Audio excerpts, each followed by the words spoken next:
Hello everybody, it's Flesson19. Welcome to Mountain Blade 2 Bannerlord Beta Branch Update 1.5.9 for March 12th. Now, unfortunately, I didn't have the opportunity last week to bring you the good news on 1.5.8 as my internet cable got cut. However, I get to do the next best thing, and that is to bring you the news on 1.5.9. So without further ado, let us get into it. 1.5.9 dropped. I did cover that in a separate video, so I will not cover that here today, although there will be some little tidbits here and there that I am definitely going to bring to your attention. Now, I will say, getting started, that I believe 1.5.9 is the most stable and biggest upgrade performance patch that Tailworld has done. And I do want to reiterate, when I say stability and performance, we're not talking about content. Content left a little to be desired.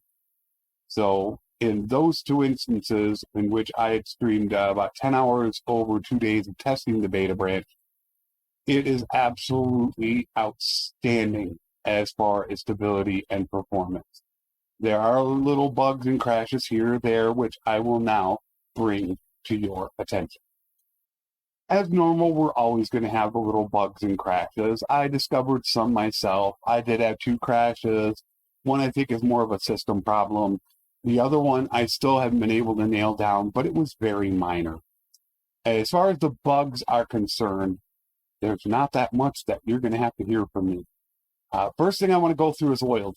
If you look up at the top, it says Governor's Culture, and you will get a +1 or a -1 depending on what culture your governor is. There used to be a +3 or -3 personal culture bonus, or in that point, negative, if your culture was the same or different than the fief you actually own. Come to find out, that has been removed. So that is intended. You no longer have to worry about your culture bonus affecting fiefs. So if you notice that, that could be one of the reasons as to why there are fewer rebellions, because getting a -3 to loyalty is a huge issue.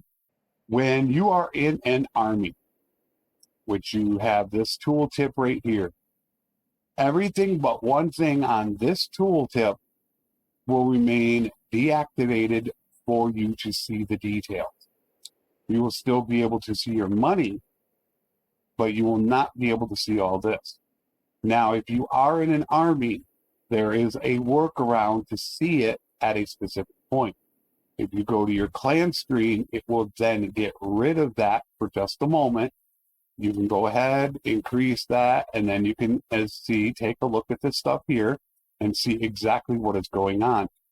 As soon as you leave, once again, this will now become deactivated. I have been told that this is being worked on right now. That I do not have an update as to exactly when that is going to be fixed. You cannot move your troops around inside the party screen. As you can see the trainer right here, if I try to put them up over the veteran, it does not work. They do have a hotfix ready to go for this. They were going to include it in the last hotfix, but they didn't get it in time. And that was the hotfix that they released, which was only for 1.5.8. So do not fret. There is a hotfix coming as soon as they release the next one. This hopefully will be taken care of. They did do a little bit to a few of the skills, which I did go ahead and cover in the patch notes itself, so I am not going to cover it here. So they got a few more things taken care of. They switched some secondary and primary perks. We still do not have charm done, and we still do not have smithing done. And now, with all that done and out of the way, I wanted to go ahead and bring you what I feel is the most important, and that is performance and stability. I have done quite a few battles under 1.5.9, And the performance-wise, it seems much better from my system's perspective. I have the same system specs that I've run now ever since the game has started, and it feels much better. Like, I think I could turn up the graphic settings. Virtually every battle is completely smooth, almost no pauses whatsoever. Whatever they did something to definitely increase the performance of the game. As far as stability-wise, as I said, I had 2 crashes. One was very minor, waiting in a tavern that was just after the first charm check to get a wipe. I had not had that since. And the other one, I think, was more of a software or hardware-related issue during a fight. Besides that, you have the little normal things that you get on every patch, which, as I always say, a lot of that stuff, I think, is related to people's hardware or software, not really the game itself, because you always seem to get those. So from a performance to a stability factor, 1.5.9 is hands down the best patch they've released. Now, the only little downside is going to be the content. We did not actually get that much content in the game. Now, I did go ahead and I did run through a prison break on my live stream. If you are at war when you are going to attempt a prison break in that town, you're probably not going to do it. Your chances of disguising and sneaking into the town are virtually nil. You're just not going to do it. However, if you're neutral and you're going after somebody else in that town, all right, that's a little bit different. You'll need to be extremely careful, have some good civilian clothing, and as found out, you really need to try to stay ahead of a companion. So it can make a huge difference.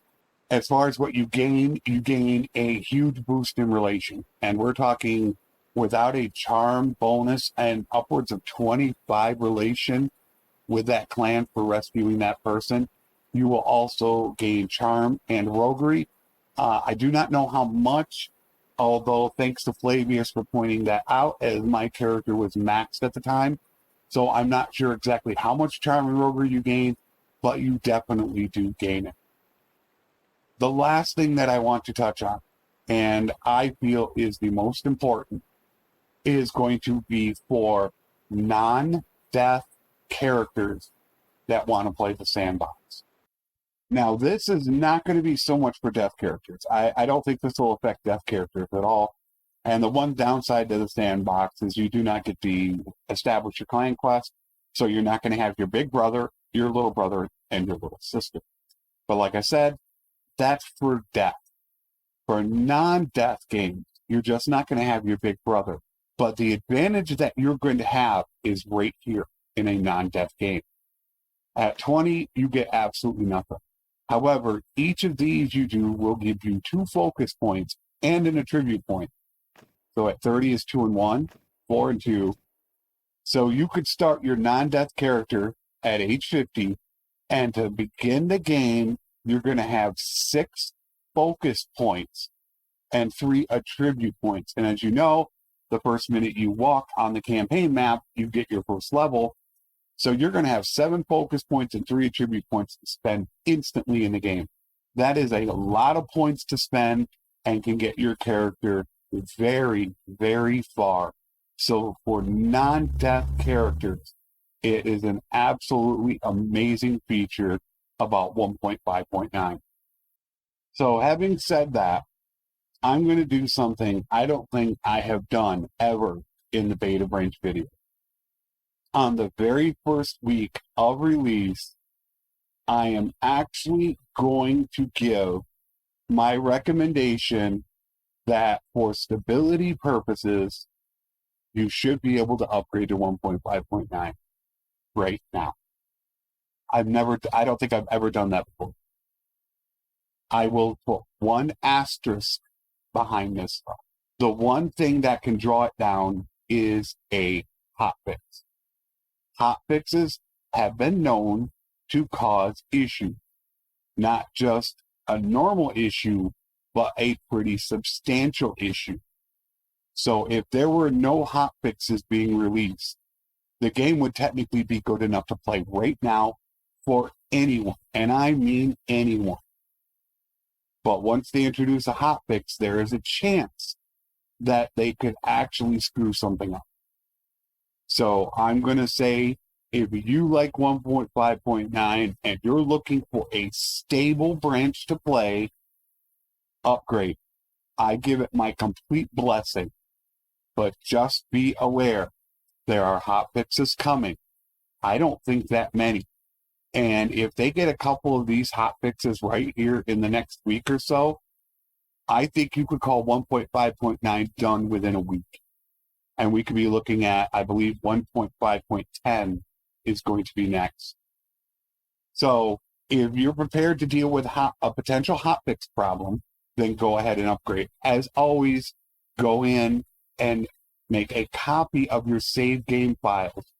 That way, if you do need to go back down to 1.5.8 or 0.7 for any reason, you have a copy of those save files so none of them could get corrupted. So there you have my coverage of 1.5.9 beta branch for March 12th, and I give it a resounding thumbs up. So until next time, take care, and thanks for watching.